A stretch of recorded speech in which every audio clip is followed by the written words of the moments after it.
రెడ్డి గారు రేవంత్ రెడ్డి గారు తిరుమలకి వెళ్ళినప్పుడు మొన్న ఆయన మనవడికి పుట్టు వెంట్రుకలు తీయించడానికి వెళ్ళినప్పుడు ఆ క్రమంలో రాబోయే ప్రభుత్వంతో సన్నిహితంగా ఇరు రాష్ట్రాల కూడా ముందుకు వెళతామని చెప్పారు ఆయన.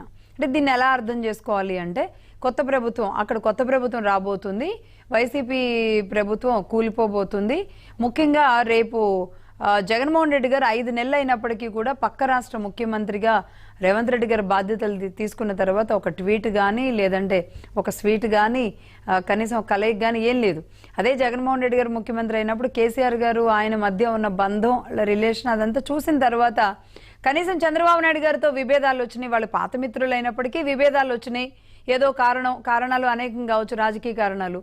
కానీ 5 ఏళ్ల తర్వాత వీళ్ళిద్దరూ కలిసారంటే 5 ఏళ్ళు చాలా బాగుండబోతుంది రాష్ట్రం అని 2019లో అందరూ భావించారు ఇటు అటు.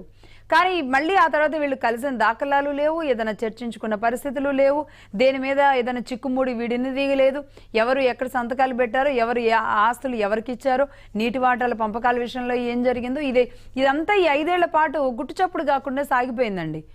మరి ఇప్పుడు రేవంత్ రెడ్డి గారు పర్టికులర్గా ఇది మాట్లాడారు అంటే ప్రభుత్వం మారబోతుంది అని మాట్లాడారా? మారిన తర్వాత ఆయన ఆ ఫ్రెండ్షిప్ని అలానే కంటిన్యూ చేయగలను అని చెప్పకనే చెప్పారా? ఎలా చూడాలి? రేవంత్ రెడ్డి గారు బహిరంగంగా చెప్తున్నారు, చంద్రబాబు నాయుడు గారు నా గురువు లాంటి వాడు, ఆయన నాయకత్వంలో పనిచేసిన ఆయనకు నాకున్న సత్సంబంధాలు ఉంటాయి తప్పనిసరి అంటున్నారు. అందులో ఆయన కొత్త ప్రభుత్వం అనే మాట అధికారంలో వస్తేనే ఆయన ఊహిస్తున్నట్టున్నాడు.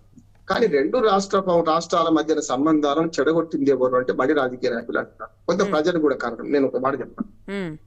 2014లో ప్రభుత్వం ఏర్పడిన తర్వాత రాజధాని అంటే ఓటుకు నోటు కేసు అయ్యేదాకా చంద్రబాబు నాయుడు గారికి కేసీఆర్ గారికి ఎలాంటి విభేదం లేదు కదా.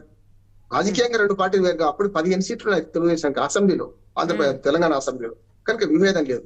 ఎప్పుడైతే ఎమ్మెల్సీ ఎన్నికల్లో 1 సీటు కోసం మన చంద్రబాబు నాయుడు గారు ఆ స్టీఫెన్సన్ మాట్లాడటము, ఆ ఓటుకు నోటు కేసులో రేవంత్ రెడ్డి ఎదిగించడం, ఇవన్నీ జరిగిన తర్వాత కదా వచ్చింది విభేదాలు.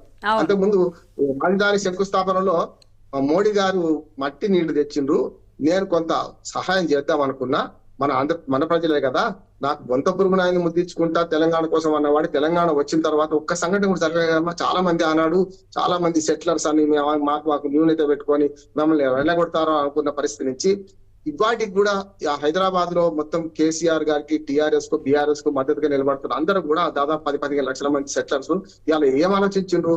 ఆనాడు ఏదైతే ఘోరం జరుగుతుంది అనుకున్నామో అది జరగలేదు 10 ఏళ్ళుగా, అది మనం తప్పుడు అంచనా వేసుకున్నాం కేసీఆర్ గారిని అని చెప్పి కేసీఆర్ గారికి మొన్న 3వసారి కూడా పట్టం కట్టే ప్రయత్నం చేశాం. మోసపోయింది కేసీఆర్ గారికి వ్యతిరేకంగానే గ్రామీణ ప్రాంతాలు మొన్నటి అది సార్ వాళ్ళు ఇదేం నమ్మిండ్రు, అనుచిత ఉచితాలు నమ్మినరా, లేకుండా 6 గ్యారెంటీలు 13 హామీలు నమ్మినరా, అది వేరు.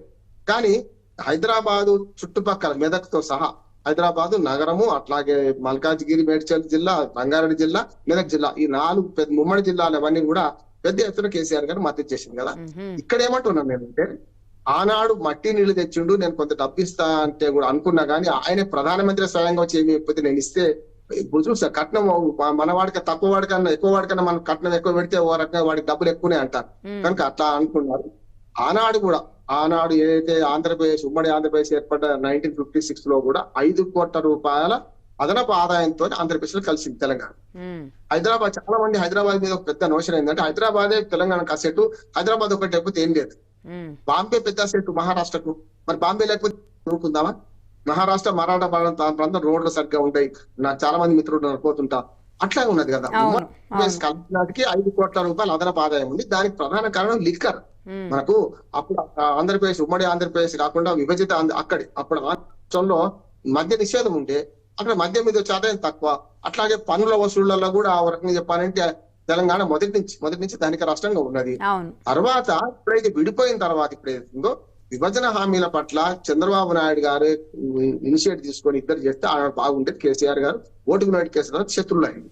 కానీ జగన్మోహన్ రెడ్డి గారు వచ్చినాక ఇద్దరు కలిసి ఉమ్మడి సమస్యలను పరిష్కరించుకుందామనే పరిస్థితి వస్తే నాగార్జున సాగర్ మీద అంత చంద్రబాబు నాయుడు గారు ఉన్నప్పుడు ఉమ్మడి 2 పోలీసు వర్గాలు ఘర్షణ పడితే నాకు పోలీసులు నాకు ఏసీబీ చంద్రబాబు నాయుడు గారు మాట్లాడారు కదా అన్నాడు. నేను ఆ ఘర్షణ ధోరణిని పక్కకు పెట్టి జగన్మోహన్ రెడ్డి గారు వీళ్ళు వస్తే మాకు చేపల పులుసు తిన్నామని రకరకాలుగా మరి హైదరాబాద్ బిర్యానీ తిన్నామని జగన్మోహన్ రెడ్డి గారికి ఎన్ని అన్నా మనం. నేనేమంటున్నా అంటే జగన్మోహన్ రెడ్డి గారు కేసీఆర్ గారు కూర్చొని ఆనాడు నీటి పంచాయతీ తెచ్చుకునే క్రమంలో చాలా సక్రమంగా వ్యవహరించారు నేను. ఆనాడు జగన్మోహన్ రెడ్డి గారు తమ్ముడులాగా ఇక్కడికి వచ్చిండు, అంత మాట్లాడిండ్రు, ప్రగతి భవన్ పోయిండ్రు. ఆనాడు ఒక మంచి ప్రతిపాదన చేసిండు. నిజంగా ఆ ప్రతిపాదన కనుక అమల్లోకి వస్తే బాగుండేది. నీళ్లు ఎక్కడ ఉన్నాయో అక్కడి నుంచి నీళ్లు నేను దగ్గర తీసుకెళ్ళాలి కదా. రాయలసీమ కరువు పట్ల నేను ఎప్పుడు కూడా అంటాను, ఇప్పుడు మీరు అది సాల్వ్ అయిందంటారా, సాల్వ్ కాలేదంటారా? కదా అందుకని నేను అంటున్నామా, ఆనాడు ఏమన్నారంటే జగన్మోహన్ రెడ్డి గారు కూర్చొని మనం నీటి సమస్య పరిష్కరించుకోవాలంటే కేసీఆర్ గారు పెద్దనలాగా ప్లాన్ ఇచ్చిండేమని అంటే, మీకు రాయలసీమ నీటి కరువుకు కృష్ణా జలాల మీద ఆధారపడితే లేదు, లాభం లేదు. కృష్ణా జలాలు తక్కువ ఉన్నాయి కనుక కృష్ణా జలాల పంపకం పక్కన పెడదాం. ఇప్పుడు మొదలు చేయాల్సింది గోదావరిలో నీళ్లున్నాయి, తెలంగాణ భూభాగంలోనే మంచి ప్రాజెక్టు కట్టుకుందాము ఉమ్మడిగా, కట్టుకొని అక్కడి నుంచి తెలంగాణ మార్గంగా మనకు రాయలసీమకు నీళ్లు తీసుకెళ్లే ప్రయత్నం చేద్దాం. నాగార్జున సాగర్ లో ఆ నీళ్లు ఎత్తిపోతాం. అప్పుడు నాగార్జున సాగర్ శ్రీశైలం నీళ్లు మొత్తం రాయలసీమకు మహబూబ్నగర్ జిల్లాకు మాత్రమే వాడుకోవడానికి నీళ్ళు ఉంటది. శ్రీశైలం నీళ్ళు ఒక్క కుక్క కూడా కిందికి అవసరం లేకుండా ఉంటది అని నాగార్జున సాగర్ లోకి ఎత్తిపోతామంటే ఆంధ్ర రాజకీయ నాయకులు, ఆంధ్రలో కొందరు ప్రజలు కూడా, అంటే చంద్రబాబు నాయుడు అనుకూలు చాలా మంది ఏం చేశారు అంటే, జగన్మోహన్ రెడ్డి వీళ్ళందరూ మిలాఖత్ అయినరు, వీళ్ళు దొంగలు ఏకమైన మాట కూడా మాట్లాడింది కదా. నిజంగా నీటి సమస్య పరిష్కారం, నీళ్ళు ఎక్కడ అక్కడి నుంచి తీసుకుపోవడం కరెక్ట్ కదా. అది ఒకటి. రెండోది ఏంటంటే వాటర్ తెలుసకపోవడం. కృష్ణా జలాల వాటా ఆనాడు కేసీఆర్ గారు ఎప్పుడైనా ఇప్పుడు భారతదేశంలో విభజన అప్పుడు, భారతదేశం పాకిస్తాన్ విభజన అప్పుడు నెహ్రూ ఎంతో పొరపాటు చేసిండు, కాశ్మీర్ సమస్యకు ఆయనే కారణం, గాంధీ మత సామరస్యానికి గాంధీ చేసిన కారణం అని వాళ్ళ బీజేపీ వాళ్ళు చాలా అంటున్నారు. నేనేమంటున్నానంటే ఆనాటి పరిస్థితుల్లో ఆ రాజకీయ నాయకులు చేసింది కరెక్ట్, అది తప్పు ఒప్పో. ఆనాడు విభజన జరగడమే గగనమైన దేశంలో విభజన జరుగుతున్న క్రమంలో కొన్ని అనవసరం ఒప్పుకోకపోతే కష్టం అనే దానికి ఒప్పుకున్నాడు కేసీఆర్. 390 GHC